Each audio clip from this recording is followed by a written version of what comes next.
Shalom, selamat malam Jemaat Gereja Kristen Kalam Kudus Ambon. Kembali kita bertemu di dalam ibadah doa Rabu di malam ini. Saya berharap jemaat semua dalam keadaan baik dan sehat. Sebelum memulai ibadah kita di malam ini, mari sama-sama kita berdoa. Bapa di dalam sorga, kami mengucap syukur ya Tuhan, kalau kami boleh bersama-sama dari tempat kami masing-masing Tuhan, kami hendak meninggikan mengagungkan Tuhan. Kami bersyukur untuk nafas hidup yang terus Tuhan berikan kepada kami.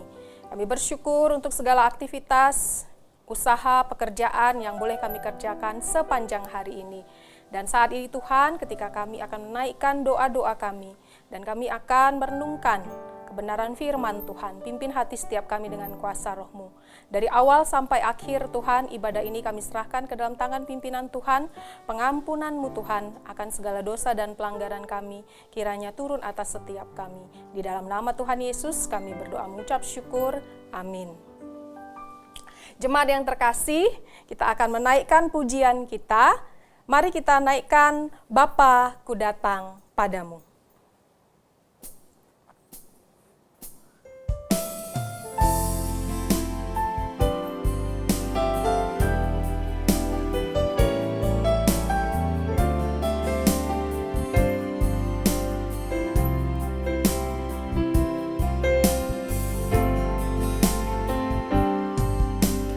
Bapa-Ku datang padamu,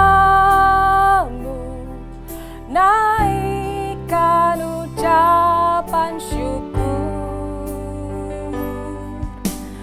atas kasih anugerah-Mu yang indah setiap hari. Pagi hari, siang hari, sore dan malam hari,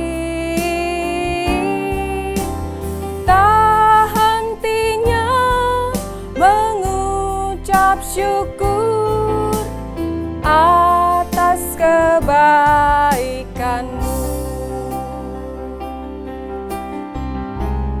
Bapa-Ku datang padamu. Bapa-Ku datang padamu, naikkan ucapan syukur atas kasih anugerah-Mu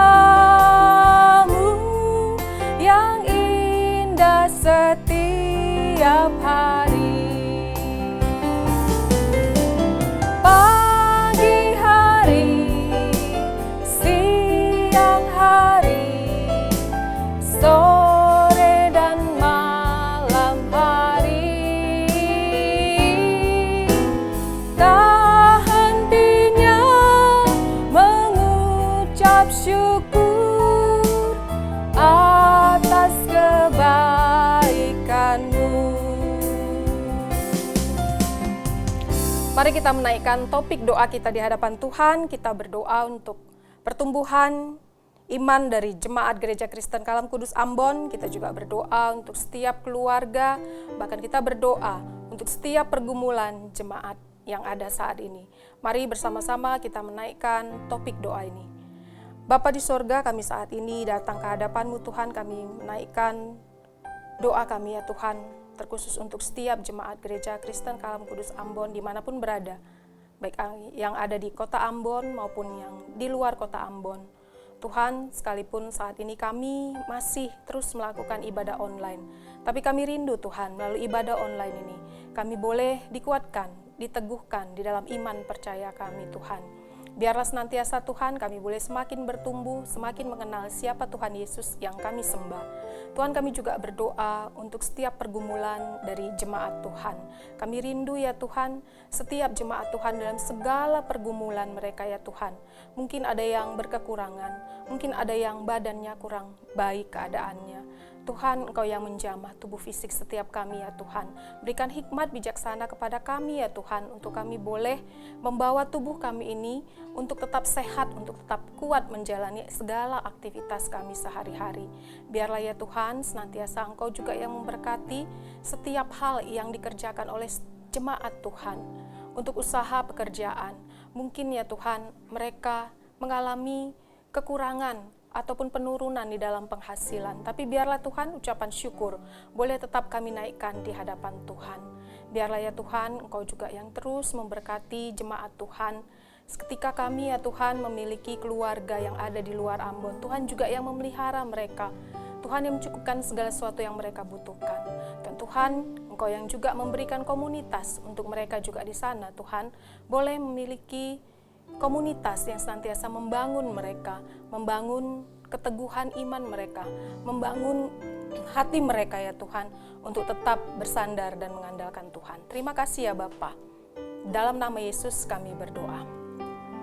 Selanjutnya kita juga berdoa untuk pelayanan ibadah online yang diselenggarakan oleh gereja kita. Kita juga berdoa untuk majelis yang lama maupun yang baru, kiranya mereka boleh berkoordinasi dengan para hamba Tuhan dengan baik.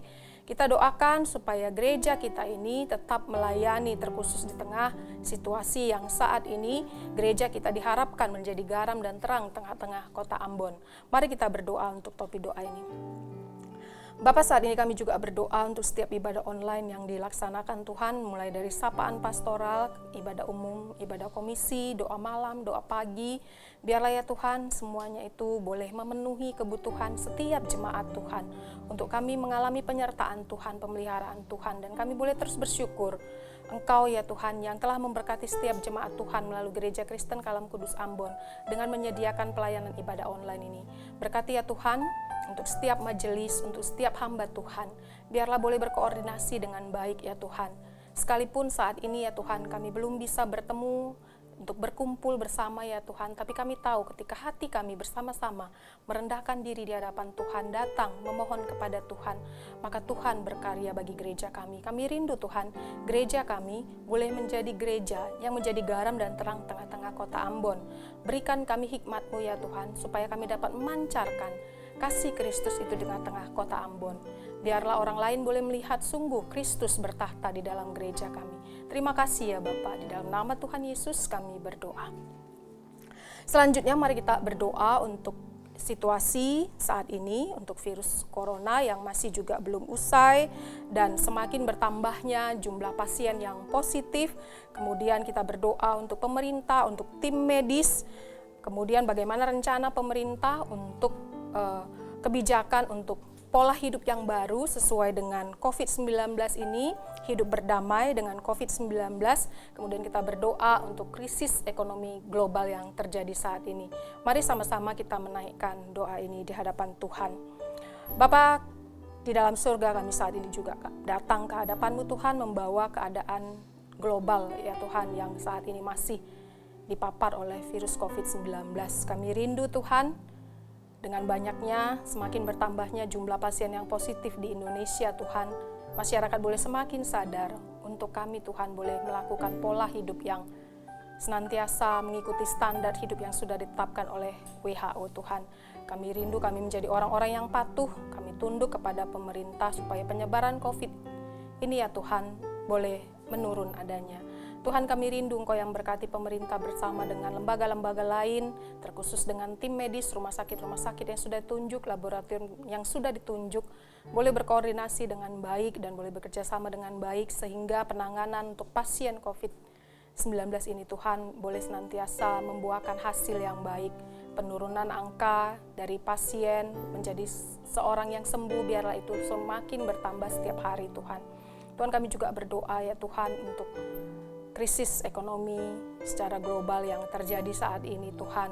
Biarlah ya Tuhan, kami boleh mengingat Tuhan masih memelihara kami, dan Tuhan yang bekerja memberkati setiap pemerintah Tuhan untuk boleh mengendalikan perekonomian setiap bangsa ya Tuhan. Terkhusus untuk bangsa Indonesia, mampukan pemerintahan Jokowi beserta dengan jajarannya. Biarlah ya Tuhan, mereka Engkau berikan hikmat bijaksana bagaimana menangani, terkhusus untuk mereka yang masih dalam taraf kemiskinan, mereka yang membutuhkan sandang pangan ya Tuhan. Tuhan yang mencukupkan melalui berkat-berkat Tuhan. Tuhan juga yang memberkati supaya bangsa ini ya Tuhan, bangsa Indonesia boleh memiliki belas kasih ya Tuhan kepada mereka yang membutuhkan. Bangkitkan Tuhan orang-orang yang senantiasa yang mau Tuhan empati dan peduli Tuhan kepada mereka yang membutuhkan, supaya mereka yang berlebih boleh menutupi kebutuhan mereka yang berkekurangan. Terima kasih ya Bapa. Jemaat terkasih, saya mengajak untuk setiap kita menaikkan doa pribadi kita di hadapan Tuhan. Bawalah setiap pengharapan kita di hadapan Tuhan, karena kita percaya Tuhan yang kita sembah itu Allah yang berdaulat atas segala sesuatu. Dan Tuhan akan menyendengkan telinganya untuk setiap permohonan kita. Mari kita naikkan doa pribadi kita di hadapan Tuhan.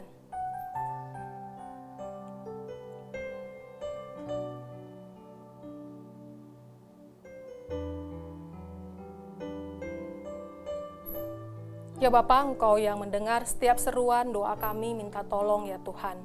Setiap pribadi yang sudah menaikkan doa mereka di hadapan Tuhan. Tuhan, dengarlah keluh kesah kami, ratapan kami di hadapan Tuhan. Tuhan, kami rindu bangsa kami Tuhan boleh kembali berada di dalam damai sejahtera. Boleh kembali kami beraktivitas dengan baik. Tuhan, inilah doa yang kami harapkan ya Tuhan, yang kami naikkan. Doa syafaat kami Tuhan. Tolong kiranya Tuhan yang menjawab seturut waktu dan kehendak Tuhan. Di dalam nama Tuhan Yesus kami mengucap syukur, kami berdoa. Amin. Jemaat yang terkasih, malam ini sesuai dengan tema yang diberikan, yaitu dilema antara Allah yang Maha Kasih dengan neraka. Tapi sebelum kita memulai penelaan Alkitab kita di malam ini, mari kita naikkan satu pujian yang berjudul Kasih Allahku Sungguh Terbukti.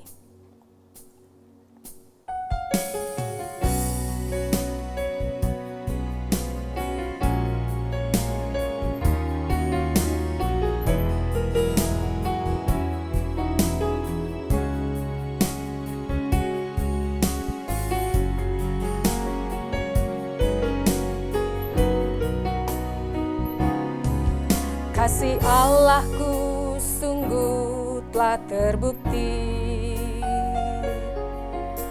ketika Dia serahkan anaknya. Kasih Allah mau berkorban bagi kau dan aku.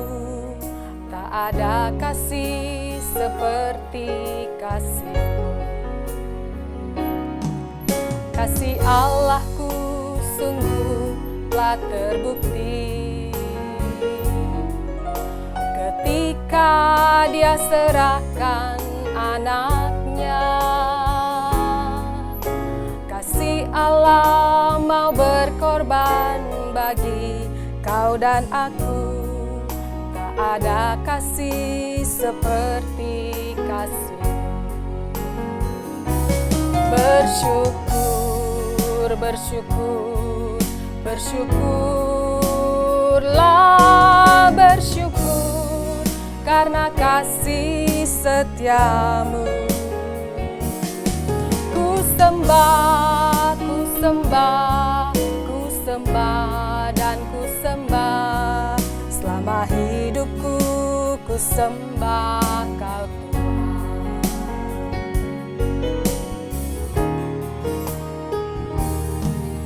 Kasih Allahku sungguh telah terbukti ketika Dia serahkan anaknya. Kasih Allah mau berkorban bagi kau dan aku. Tak ada kasih seperti kasih-Mu. Bersyukurlah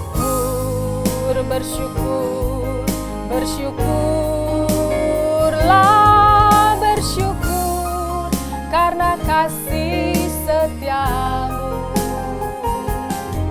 Ku sembah dan ku sembah selama hidupku. Ku sembah kau Tuhan.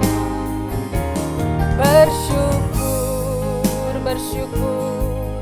Bersyukurlah, bersyukur karena kasih setiamu. Ku sembah, ku sembah, ku sembah dan ku sembah. Selama hidupku ku sembah Kau Tuhan. Selama hidupku ku sembah Kau Tuhan. Selama hidupku ku sembah Kau Tuhan. Mari kita berdoa. Bapa, malam ini kami akan belajar kebenaran firman Tuhan. Kami belajar tentang karakter Engkau ya Allah kami, Sang Pencipta kami. Engkau Allah yang di satu sisi mencurahkan murka Tuhan atas ciptaan Tuhan. Tapi di sisi lain Engkau juga Allah yang begitu mengasihi ciptaanmu. Kami mau belajar Tuhan karya-Mu, karakter-Mu ya Tuhan dalam setiap kehidupan kami. Pimpin kami ya Tuhan dengan kuasa Roh Kudus-Mu untuk kami boleh mengerti Tuhan. Kami boleh mengimani dan bahkan kami boleh memiliki tekad untuk semakin hari semakin serupa dengan Engkau, bahkan mengenal Tuhan yang kami sembah. Di dalam nama Tuhan Yesus kami berdoa, kami mengucap syukur. Amin. Jemaat yang terkasih, malam ini seperti yang tadi saya katakan, kita pendelaan Alkitab dengan tema Dilema Allah Maha Kasih dan Neraka. Nah, apa itu pengertian dilema? Ya, dilema menurut KBBI itu adalah suatu situasi di antara dua pilihan. Nah, dua pilihan ini kalau diambil masing-masing memiliki situasi yang menyulitkan atau situasi yang tidak menguntungkan atau situasi yang sangat membingungkan. Nah, kalau kita menghadapi satu dilema, mungkin setiap jemaat pasti pernah memiliki satu dilema di dalam kehidupannya. Nah, untuk lebih jelas mengerti tentang dilema ini, misalnya orang tua. Orang tua biasanya sering memiliki dilema antara menghukum anaknya atau tidak. Nah, untuk orang tua yang memiliki anak, mungkin kalau anak itu melakukan satu pelanggaran atau satu perintah yang dilanggar oleh si anak, apa yang akan dilakukan oleh orang tua? Nah, supaya anak ini tahu apa yang harus dia lakukan yang benar, supaya anak ini bisa mengikuti apa yang diperintahkan oleh orang tuanya. Nah, maka orang tua ketika melihat anaknya ini tidak mengikuti apa yang diarahkan, apa yang diperintahkan, biasa orang tua akan mengambil apa? Orang tua akan mengambil hukuman untuk mendidik anaknya ini. Supaya apa? Supaya anaknya ini tahu apa yang benar, apa yang salah, dan kemudian si anak ini juga bisa menghormati orang tuanya. Nah, berbicara tentang neraka, mungkin ada sebagian kita yang berkata, aduh, kalau Tuhan itu Maha Kasih, mengapa sih Tuhan sampai menghukum manusia itu dengan hukuman yang kekal? Apakah nggak cukup nih kita sekarang sudah berdosa, sekarang ini juga sudah kita terima hukuman dari Tuhan? Apakah itu tidak cukup? Itu saja sudah membuat manusia cukup menderita. Kenapa harus menerima hukuman yang kekal di neraka? Nah, mungkin sebagian kita merasa, wah sepertinya Tuhan tidak adil dengan memberikan hukuman yang kekal kepada ciptaannya, masterpiece-nya, gambar dan rupa Allahnya yang paling tinggi. Nah, jemaat yang terkasih, sebagai pencipta, keputusan untuk menghukum ciptaan itu merupakan hak dari Allah. Nah, di dalam Alkitab, keputusan Allah itu adil dan benar adanya. Tidak ada yang menjadi penasehat Allah karena Allah itu berdaulat. Allah itu mandiri. Dalam Roma 11 ayat 34 kita bisa membacanya. Nah, sebagai manusia, sebagai ciptaan, satu dosa saja yang dilakukan oleh si ciptaan ini, itu merupakan suatu kejahatan di mata Sang Pencipta. Itu merupakan satu pengkhianatan kepada Sang Pencipta. Karena apa? Sang Pencipta kita itu kudus adanya. Nah, kekudusan Allah itulah yang meminta setiap orang yang melakukan satu dosa sekalipun itu harus menghadapi hukuman yang kekal, yaitu neraka. Nah, mungkin saat ini kita tidak bisa melihat di mana keadilan Allah itu. tetapi keadilan Allah itu nantinya akan nyata pada saat hari penghakiman. Nah, itu bisa kita lihat nanti di dalam Wahyu 15 ayat yang ketiga sampai yang keempat. Nah, jemaat yang terkasih, ketika kita berbicara tentang neraka, itu berarti kita bukan berbicara tentang api penyucian. Karena apa? Karena di dalam Alkitab, ya, api penyucian itu atau purgatori itu tidak tertulis. Di dalam Alkitab kita tidak ada tertulis tentang api penyucian.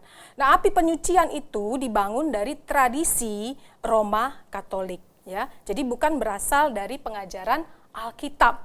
Bukan berasal dari pengajaran Alkitab. Nah, Alkitab itu mengatakan bahwasanya neraka itu sama nyatanya dengan surga, ya. Neraka itu sama nyatanya dengan surga. Nah, neraka itu siapa yang menciptakan? Allah sendiri yang menciptakan neraka itu. Nah, untuk apa Allah mempersiapkan neraka itu? Yaitu untuk iblis dan para malaikatnya. Dan juga tentunya untuk setiap manusia yang tidak mau percaya. Nah, mau tidak mau, suka atau tidak suka, ya, mau tidak mau, suka atau tidak suka, doktrin tentang neraka itu jelas jelas ada tertulis di dalam Alkitab. Nah, kalau kita tidak percaya akan adanya neraka ini, berarti kita juga tidak percaya kepada pengajaran Yesus. Ya, pengajaran kematian, kebangkitannya, kasihnya, semua pengajaran itu akan runtuh. Nah, tetapi Alkitab di dalam pengajarannya, yaitu dalam Matius 24 ayat 24 ayat 42, di situ Yesus mengatakan kalau kita mengabaikan doktrin tentang neraka, maka kita itu mengabaikan seluruh pengajaran di dalam Alkitab. Kenapa? 2 Timotius 3 ayat yang ke-16 itu berkata, Alkitab itu dinafaskan, diilhamkan oleh Allah. Nah, jadi apa yang diajarkan oleh Yesus tentang neraka itu, hukuman kekal itu di dalam Alkitab, itu adalah pengajaran yang harus kita pelajari. Pelajaran yang harus kita kenal. Nah, di dalam Alkitab sendiri, doktrin tentang neraka ini itu begitu banyak. Di antaranya ada di Matius 8 ayat 12, dalam kitab Injil itu semua ada. Kemudian di dalam 2 Petrus, dalam Yudas, dalam Roma, itu banyak pengajaran tentang hukuman kekal atau neraka. Nah, sesuai dengan tema yang tadi yaitu dilema antara Allah yang Maha Kasih dengan neraka, kita akan membaca satu bagian di dalam kitab Yohanes. Dalam kitab Yohanes, mari kita sama-sama membacanya. Yohanes 3 ayat yang ke-16 sampai ayat yang ke-18 saya akan membacakannya. Karena begitu besar kasih Allah akan dunia ini, sehingga ia telah mengaruniakan anaknya yang tunggal, supaya setiap orang yang percaya kepadanya tidak binasa, melainkan beroleh hidup yang kekal. Sebab Allah mengutus anaknya ke dalam dunia bukan untuk menghakimi dunia, melainkan untuk menyelamatkannya oleh Dia.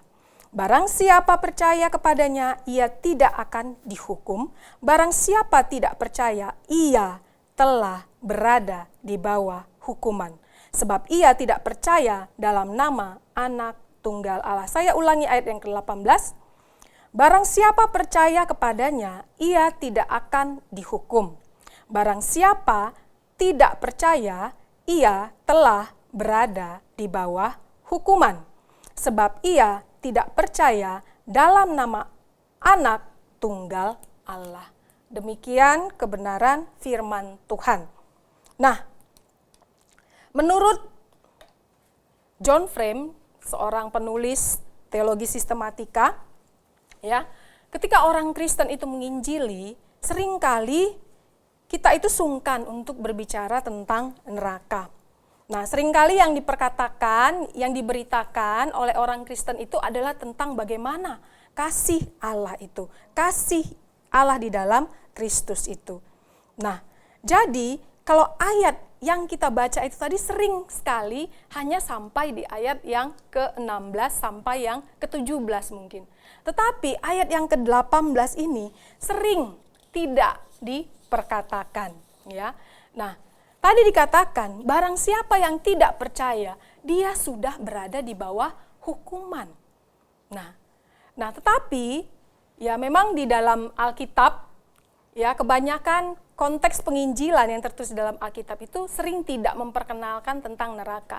Tetapi sebenarnya ada bagian dalam Alkitab itu ketika konteks penginjilan itu terjadi juga menyertakan tentang pengajaran tentang neraka ini.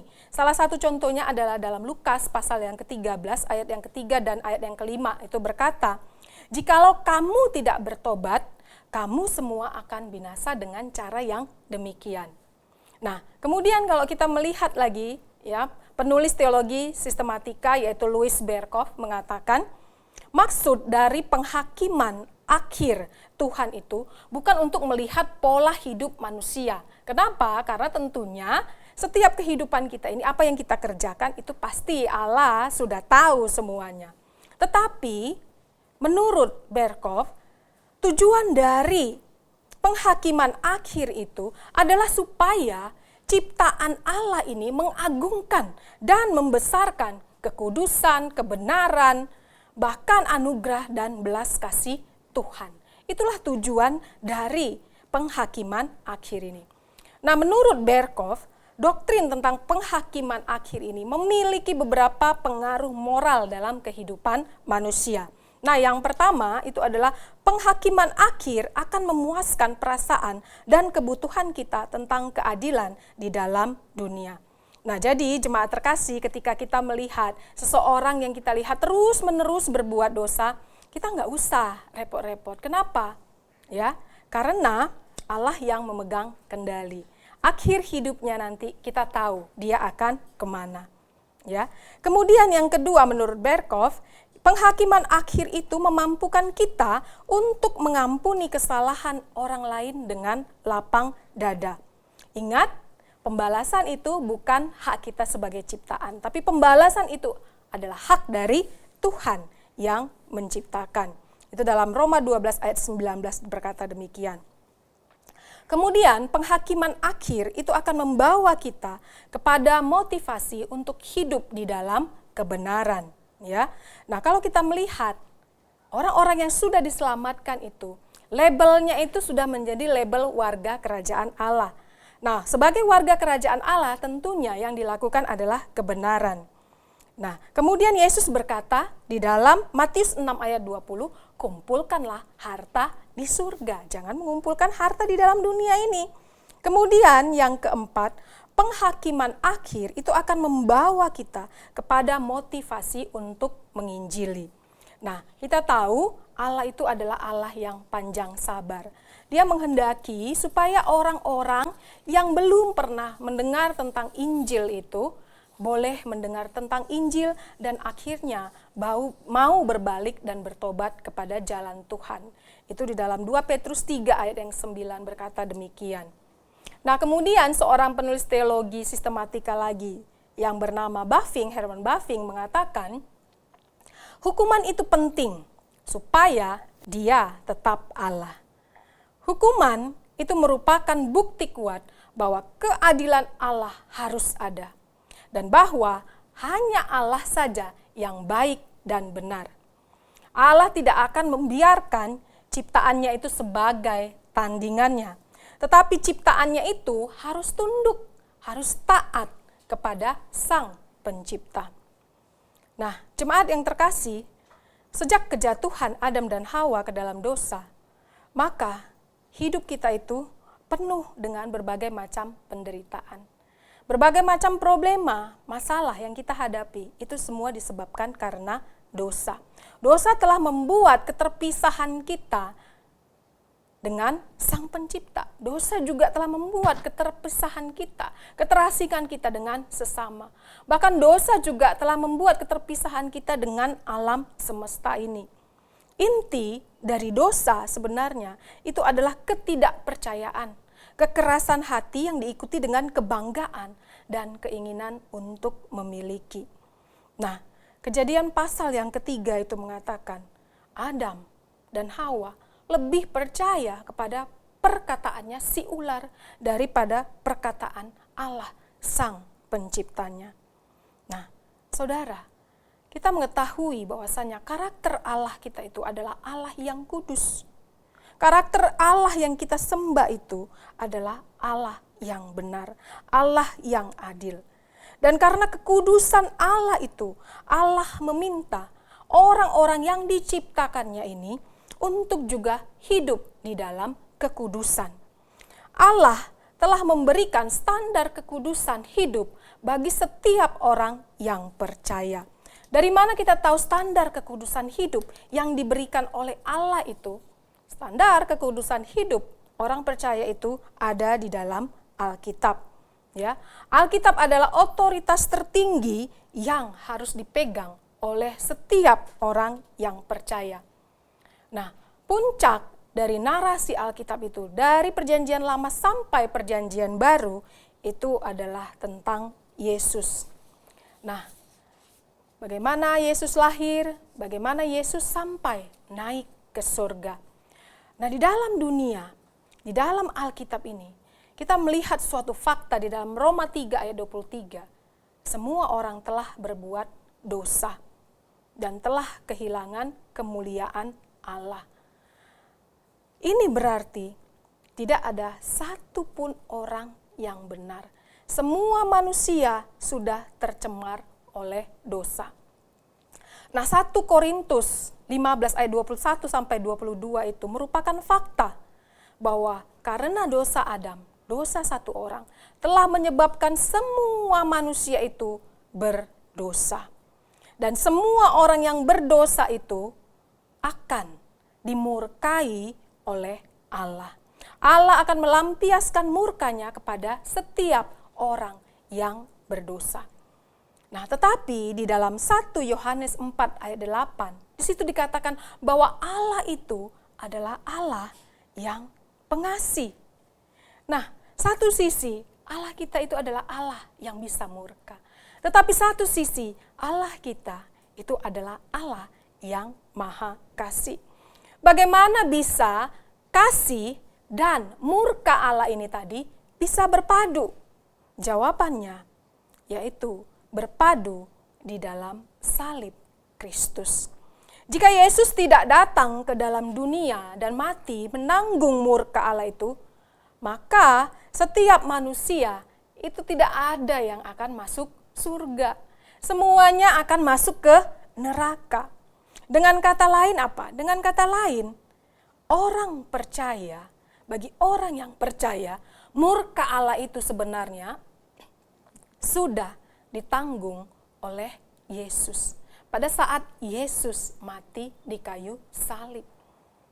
Murka Allah dan kasih Allah itu berpadu di dalam salib Kristus. Maka ketika orang percaya kepada kematian, kebangkitan, dan kenaikan Kristus, maka dia akan disebut sebagai warga kerajaan Allah. Kenapa? Karena kutuk dosa itu, hukuman kekal itu, neraka itu sudah ditanggung oleh Yesus. Itulah inti dari Injil. Tetapi seperti ayat 18 tadi berkata, Yohanes 3 ayat 18, bagi orang yang tidak mau percaya, murka Allah itu nanti akan nyata pada hari penghakiman. Nah, jadi dilema antara Allah yang maha kasih dengan neraka, Allah yang murka, Allah yang kasih, itu berpadu di dalam salib Kristus. Nah, jemaat yang terkasih, kalau kita berbicara tentang gereja kita, setiap hari Minggu banyak jemaat yang datang ke gereja.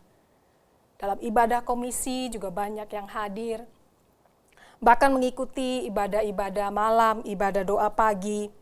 Tapi ternyata sebenarnya kalau kita selidiki, banyak jemaat kita yang belum sungguh-sungguh mengerti akan arti Yesus menanggung murka Allah di kayu salib itu. Nah, ketika banyak beberapa mungkin jemaat yang saya tanya, apakah dia nanti di akhir hidupnya akan masuk surga atau akan masuk neraka? Ada beberapa jemaat yang mengatakan, aduh, Belum tahu. Karena aku masih sering berbuat dosa. Aku masih belum bisa mengendalikan dosa yang ada di dalam diriku. Terus-menerus aku berbuat dosa, bagaimana aku bisa masuk ke surga? Nah, jemaat terkasih, orang-orang yang seperti ini adalah orang-orang yang seharusnya kita beritakan Injil. Apa Injil itu? Injil itu adalah kabar baik. Kabar baik bahwasanya Yesus sudah mati menanggung dosa-dosa manusia. Ketika kita mengaku dosa kita itu sudah ditanggung oleh Yesus ketika dia disalib, maka seketika itu juga kita sudah berpindah dari warga yang menerima hukuman kekal, yang siap untuk masuk neraka, berpindah menjadi warga kerajaan Allah yang siap untuk memasuki surga. Nah, apa maksud dari tema ini? Tema ini mengharapkan supaya kita peduli kepada sekitar kita. Tanyalah keluarga kita, tanyalah tetangga kita, tanyalah siapa orang yang bisa kita temui. Apakah mereka sudah sungguh-sungguh percaya kepada Kristus? Kota Ambon, kantong Kristen. Tapi sebenarnya banyak di antara orang Kristen ini yang belum sungguh-sungguh menerima Kristus sebagai Tuhan dan Juru Selamatnya. Untuk itu jemaat yang terkasih, mari gunakan kesempatan ini.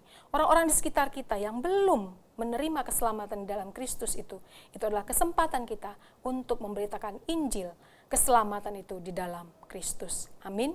Mari kita berdoa.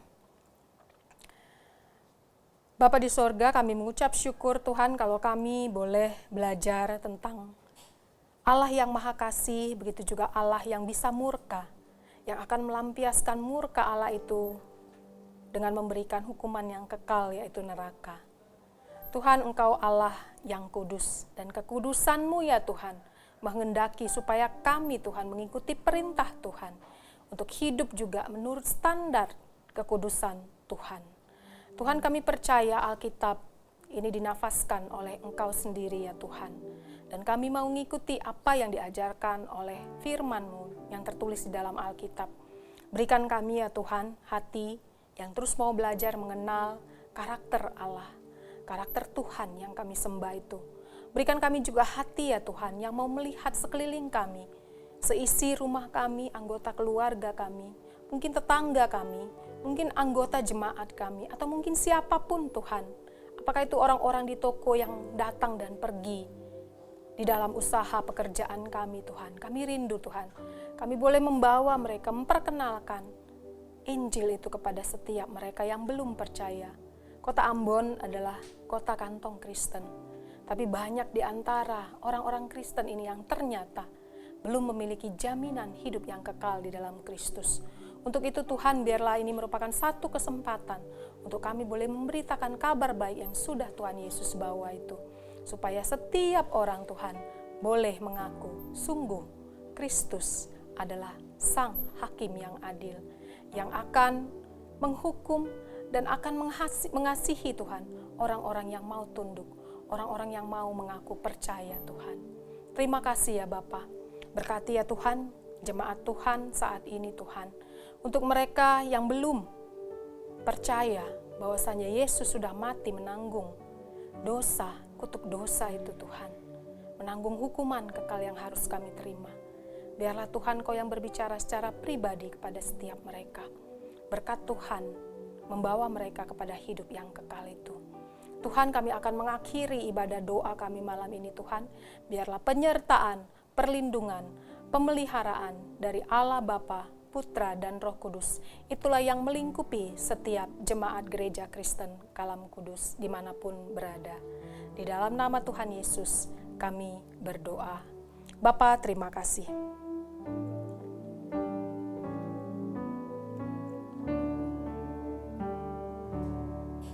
Bapa, terima kasih. Bapa, terima kasih. Bapa di dalam surga, ku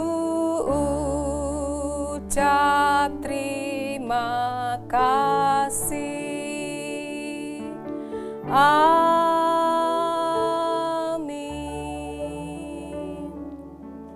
Selamat malam, Tuhan Yesus memberkati.